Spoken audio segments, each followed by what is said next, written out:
You'll never believe the legal circus that's spinning around Blake Lively and Justin Baldoni right now.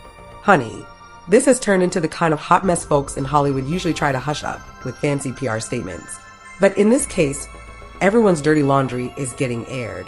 Today, I'm about to break down how a simple lawsuit spiraled into jaw-dropping twists, star-studded testimonies, and more last-minute legal maneuvers than you can count on both hands. Not too long ago, folks thought Blake Lively was quietly minding her business, raising her beautiful family, and planning exciting new film projects with her husband, Ryan Reynolds. But behind the scenes, she was preparing to drop a legal bombshell on Justin Baldoni. The rumor mill was buzzing. Blake's legal team planned to file an amended complaint that would rope in all new defendants, because apparently one lawsuit just wasn't juicy enough. Her attorney teased that these new claims would involve recent events and additional parties, which sent gossip column tongues wagging. They've been dropping hints that at least 2 or 3 individuals may have had a hand in what they describe as reputational attacks on Blake. If you believe the whispers, the star's lawyers are going all out, determined to make sure anyone who had so much as a pinky toe in this fiasco is dragged into court. Now, you might be thinking, how on earth did such a popular A-lister get embroiled in something so dramatic? Baby, that's just the tip of the iceberg. The real drama here isn't just the lawsuit itself. It's how both sides keep clashing over every little deadline, every new witness, and every scrap of evidence. And, oh, we're only getting started. But the real kicker?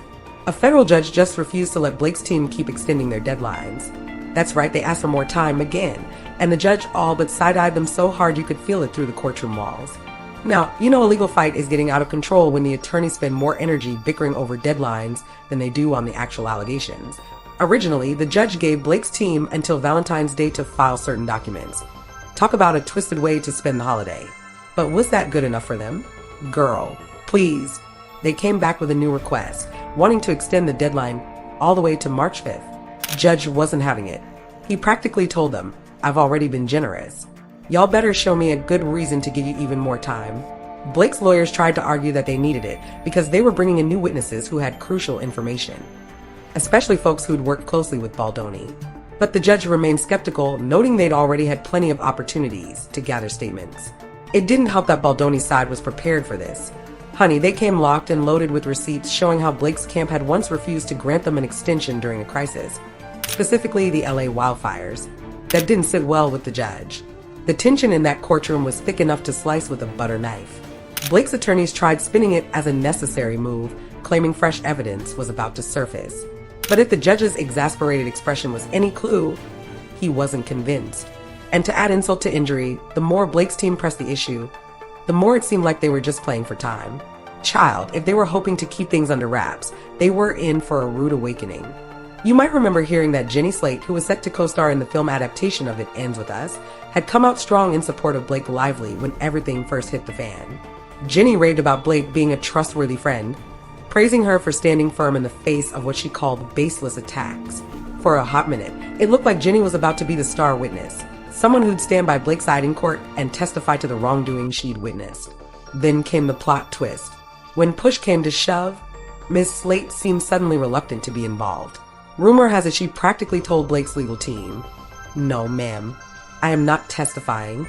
The reasons aren't entirely clear. Maybe she wanted to stay out of the crossfire, or maybe she discovered something that made her think twice. But either way, Jenny yanked that support rug right from under Blake. Of course, Blake's team wasn't about to let that golden opportunity slip away so easily. They tried to subpoena Jenny anyway, hoping her prior statements would back up their argument that Justin Baldoni and his associates orchestrated a smear campaign. This only fueled speculation that they were desperately collecting female voices to paint Justin as a bigger villain. Yet none of it stuck the way they hoped. In the end, their attempt to tack on Jenny Slate as a witness flopped, and they ended up scrambling to find new tactics. And that, child, is what led them to request yet another extension. Because when your star witness flips the script at the last second, you need time to figure out your next move. Problem is, the judge wasn't buying that sob story either. But that wasn't the whole story. Around the same time Jenny Slate was moonwalking away from the case, Blake's lawyers dropped a new bomb. They were bringing in more defendants, including Jed Wallace and his PR firm, Street Relations. According to Blake's side, Jed had filed his own 10-page lawsuit in Texas, one they claimed was intertwined with their own grievances against Justin Baldoni. It sounded halfway reasonable at first. They basically said, "Your Honor, we've got new evidence, new parties, new everything. So we need extra time to ensure justice is served." But guess what? When Baldoni's team dug into it, they discovered that the timeline wasn't quite how Blake's attorneys were painting it. In reality, it looked like Blake might have fired the first legal shot in Texas, meaning she wasn't exactly some victim reacting to Jed's lawsuit. She'd launched her own salvo, and that changed the entire dynamic. This revelation made the judge side-eye Blake's camp like, "Why didn't y'all tell me that earlier?" Because, baby, you don't come to court asking for pity extensions and leave out details that make you look less sympathetic. The distrust only grew, and it was as if each new defendant Blake named made the judge question her motives more. Was she really seeking justice? Or was this a game to intimidate the other side? And what happened next would shock everyone. At this point, Justin Baldoni's attorney, Brian Friedman, had clearly had enough. He walks into that courtroom armed with documented evidence of how Blake's team refused to grant extensions during legitimate emergencies, like the Los Angeles wildfires, then had the nerve to demand a judge bend over backward for them. Talk about a double standard.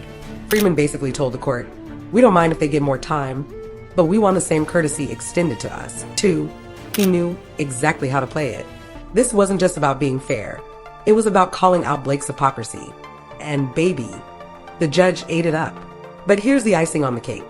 Friedman pointed out that Blake's team tried to blame Jed Wallace for the delays, but they hadn't been transparent about who filed suit first. He showed evidence that Blake Lively was the one who initiated legal action against Jed in Texas, 2 weeks before Jed responded. If that doesn't make a person look shady, I don't know what does. By the end of Section 5, you could practically feel the momentum shifting in Baldoni's favor. He wasn't just on the defense anymore. He was actively dismantling Blake's narrative. And as the judge saw more and more contradictions, it became crystal clear that Blake's lawyers were running out of easy wins. Then came the biggest game changer so far.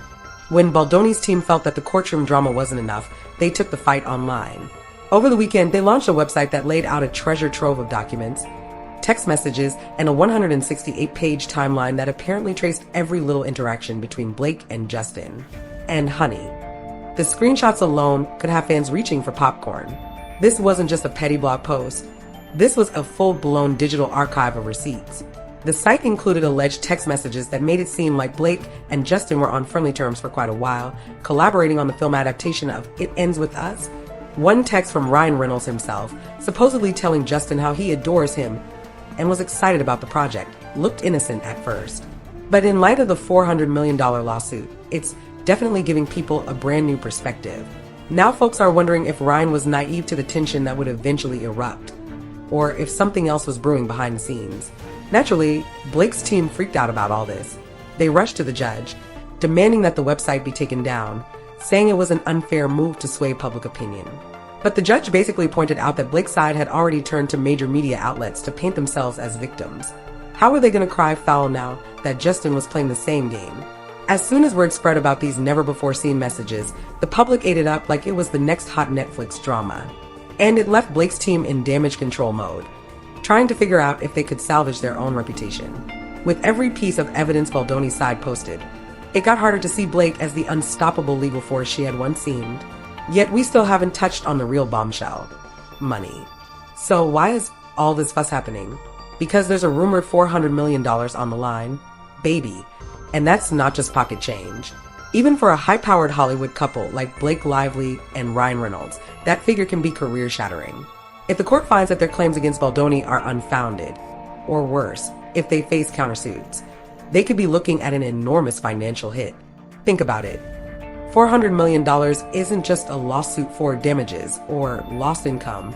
This is a life-altering chunk of change that could topple even the most successful actors if they lose. It might make studios hesitant to invest in future projects with them. Endorsement deals could dry up. We're talking about the kind of money that makes you reassess every single choice you make going forward. The deeper this goes, the more it looks like a lose-lose situation for Blake, unless she pulls a legal rabbit out of her hat. Her repeated extension requests are being denied. Her star witness, Jenny Slate, essentially tapped out. The judge has started to doubt her motives. And to top it all off, Baldoni's team is exposing every slip-up like it's primetime entertainment. A lot of folks are now asking, can Blake and Ryan come back from this? Or is their entire brand at risk of crumbling if they can't prove their claims? And You know what, child? At this point, they might be crossing that line of no return, where even Hollywood's best PR gurus struggle to spin a comeback. But that's exactly what keeps everyone glued to this roller coaster. Nobody knows what twist is coming next. So here we are, watching one of Hollywood's most beloved actresses face off with a man she once seemed thrilled to work with, all while the stakes skyrocket and the judge's patience wears thin. We've got lawsuits flying around in multiple states, brand new defendants popping up out of nowhere, and a website that drags every last text message into the spotlight. The real question now is, will Blake's legal team find some hidden ace to turn the ship around? Or is this just the beginning of the end? The court of public opinion is in full session, and you'd better believe both camps are fighting tooth and nail to sway it. Child, I can practically feel the tension crackling like a down power line. Thanks for supporting the Gossip Wire. If you made it this far in the video, make sure to like and subscribe for more of the hottest celebrity news online.